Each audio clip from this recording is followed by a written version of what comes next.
What a lazy start to the morning. It's taken me like an hour just to get here, which usually will take me, depending on where I'm coming from,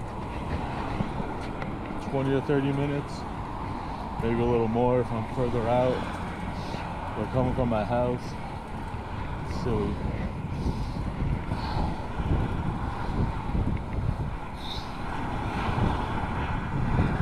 Usually when I go this way from my house, it's like 20 to 30 minutes, give or take, depending on which route I take. There's like 3 to 5, or like 4 or 5 ways I could go. But it was kind of cold when I left, so I was pedaling pretty slow. Plus, I didn't upload a video. I didn't upload a video on Friday or Saturday, which was yesterday, because my chain came off. So that's another reason I was going slow.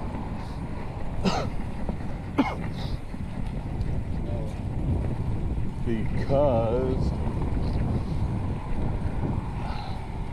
I was making sure I didn't have any problems. And it sat right, because when I was over here, I was almost to here. I was a few blocks away up the hill, and my cog came loose, which led to my chain bunching up, going around the threading of the hub instead of slightly bunching or staying straight. In either way it could. So since it wrapped around, I had to call the ride quit because I didn't have my wallet on me, so I couldn't walk to the bike shop, because the master link, the little prongy thing, the outside part that you slide in and out, that part got mangled. And then the other side, one of the sides that has the arms, that one of them came off. So I had to situate once I saw what my chain looked like and how I couldn't fix it. And then I rode down. I walked a couple blocks, so I wasn't too high up, since I just started going down a descent when it all happened. But I was basically at the top of the hill, just a few feet shy. So I had to walk down, and then once I was a little further from it being steep, I rode down to the light that was right before, a block before where I started this video, the light before there, and then I walked home and then did the same thing. Since I didn't have my chain on, I don't have a brake, because how narrow this front wheel is. Well, actually it would have been fine if I had a back brake in that scenario, since I was just coasting. So every time there was a descent, I would go down it, but after a certain point of walking, so I wasn't going too quick, just in case. But it took me forever besides going a little slower than normal because of the weather and fixing my chain and wanting to give it a little time to simmer, my right shoelace came loose again and it wrapped around the axle for the pedal, and in my haste to not have it keep going, I tried to counter it, and I wasn't thinking about putting too much pressure, and my cog came loose again because of going downhill and aggressively backpedaling since I didn't have a choice. So I had luckily I have my chain whip on me, so I lucked out, and all I had to do was flip my bike over and tighten the cog by hand back onto the threads, so then I could use the chain whip. I'm glad I decided to keep all my tools in my backpack. Makes it so much easier, except for the days when I leave my backpack open and it flips because I forgot I left it open and I let it fall, thinking that the pouch is closed. Never fun, unless nothing comes out or I remember to grab it all with all the pins. It's not that cold, but it was cold enough when I left that I didn't want to put much effort. I'm not that cold because I have 2 pairs of socks on each foot, and then I have this long sleeve on over a t-shirt, and the sun keeps playing peekaboo with the clouds, so that's another reason it hasn't been that cold. I was gonna leave between 8 and 9:30, but I left between like 9:50 and 10 o'clock. Don't recall. I just decided to wait to come later because I kept thinking my window was open, but it was closed. It was that cold that it was. So since I was feeling bad while inside, I figured I wouldn't be too happy. But if worst comes to worst, I do have my hoodie and my BMX style gloves. That should be all right. I need to put my waterproof gloves in my backpack since I know where both of them are now, and my face mask. I have a ski cycling mask, a little less despicable looking since the whole face is more modern. Got it a couple years ago. It's not like a old school ski mask where it just has the few holes. It just, you can put it on under your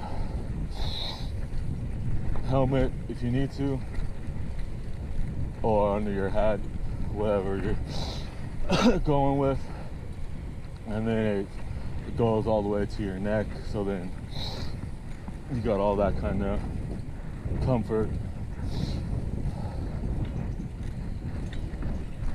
I misplaced it for a while, then I found it a few weeks ago, and I may or may not know where it is. I'm not completely certain if I put it where I think I put it. Been trying to get better at putting things where I won't forget where they are. So then when I need them at a later day and I think about where they could be, hopefully they'll be in the first or whatever place I'm thinking of. Doesn't always work, but sometimes it does. But yeah, I didn't ride yesterday, even though, and I had it listed as stock part for 56 bucks. That was my pricing. I said price is negotiable like I always do, and that was just eBay's pricing. So I was like, yeah, whatever, it's not too high. And I was more so expecting it to sell between 20 and 30, since it is a stock part. Do not know what's up with my camera. It's like the second, third time it's turned off on me. Usually when I haven't used it in 2 days or longer, it doesn't do that. I've used it in like 3 days, 2 days, 3 days. Thursday, I think. Wednesday. Yeah, fuck. So, this is gonna be fun to edit. It's gonna be a million clips because it randomly keeps ending. But anywho, so he got all mad and sent me a message saying, I hate people like you. It's a stock part. Okay, I just had to reset my GoPro because it stopped recording again. Seems like I'm cursed today. I'm gonna finish this sentence, turn my camera off because it turned off twice right after I mentioned that it turned off. So he was all mad and said, this stock part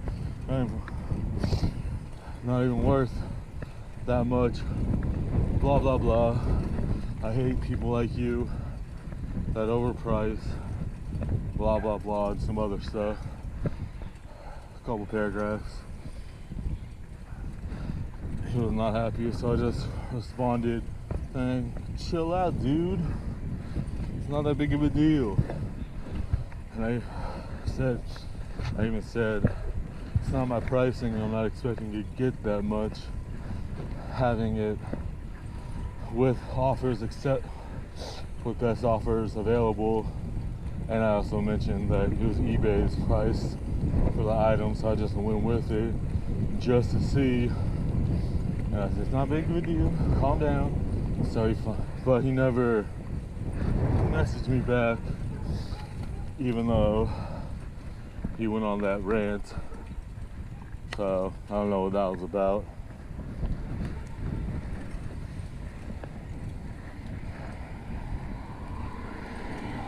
I usually don't get those kind of messages. I barely get messages. They're usually just a question about the item. But every so often I get someone annoyed. It's just part of dealing with eBay. Some people just do it because they're bored or just like the drama or whatever, or they feel like they need to put you in your place for whatever reason. But if you look at my prices compared to any other reseller, I usually undercut and sell my stuff for less than it's worth, just so I can have quicker sales. And then that way, even though I could wait, but sometimes I just need money. So if I can get as many low price sales and maybe a couple higher and in between, so then as they come in, I can get more money quicker.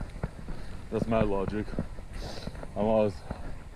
Plus I shop online myself, and I like to be as helpful as I can since I don't always have money. So I work with people. It's not like I have gouging prices, especially anything cycling related. Like anytime I look at the local listings for any SEs, they're all like 1,000 to 3,000, and usually they're used or partially used, some brand new.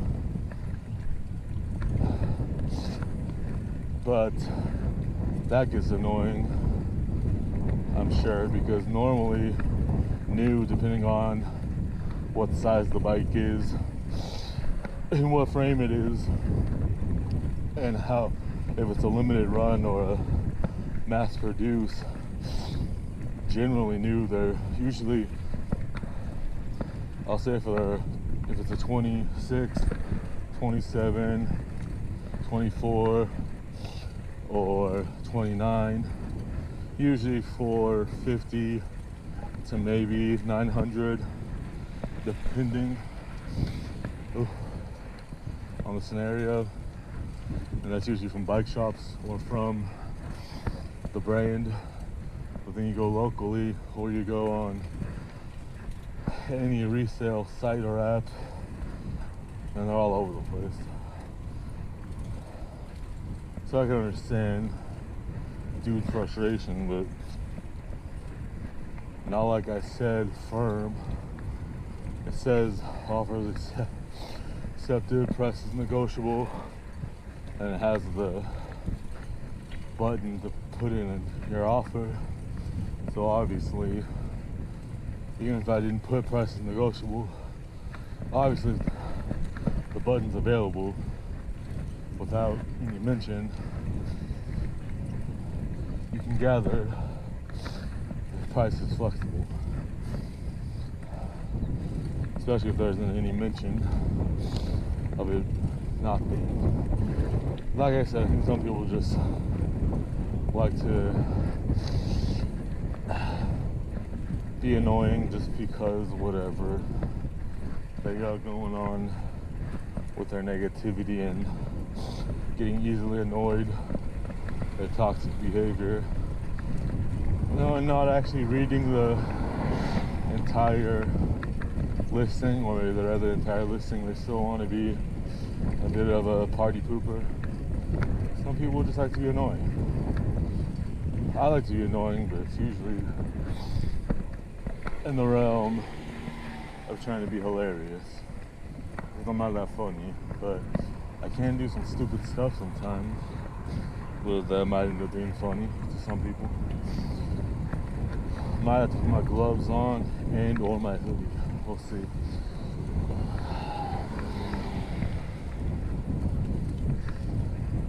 Trying to decide what I want to do.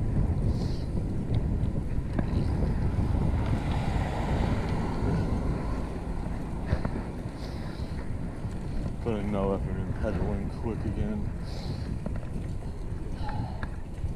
Just having a leisurely stroll and chat.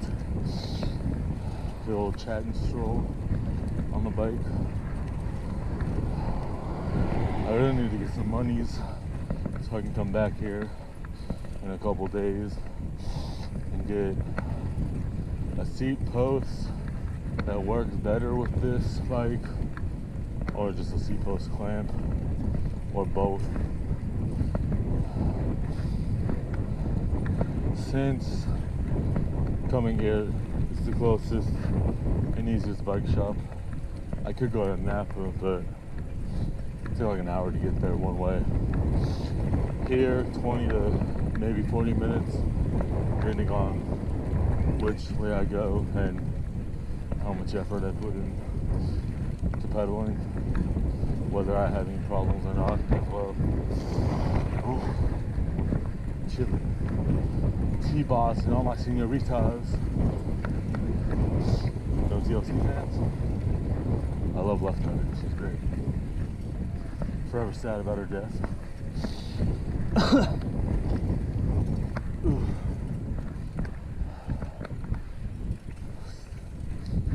Trying to debate if I want to put my gloves on. Then we have to stop.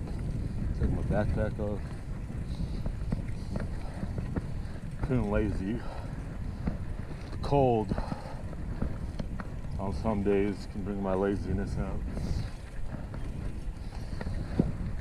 Definitely from California. Sometimes I can bask in it. If it's snowing, I'm okay. Which is weird. What is that dog doing? For whatever reason, I do better in the snow than I do otherwise. I think that's probably because I usually end up being covered from head to toe pretty well. So it might just be I'm less cold because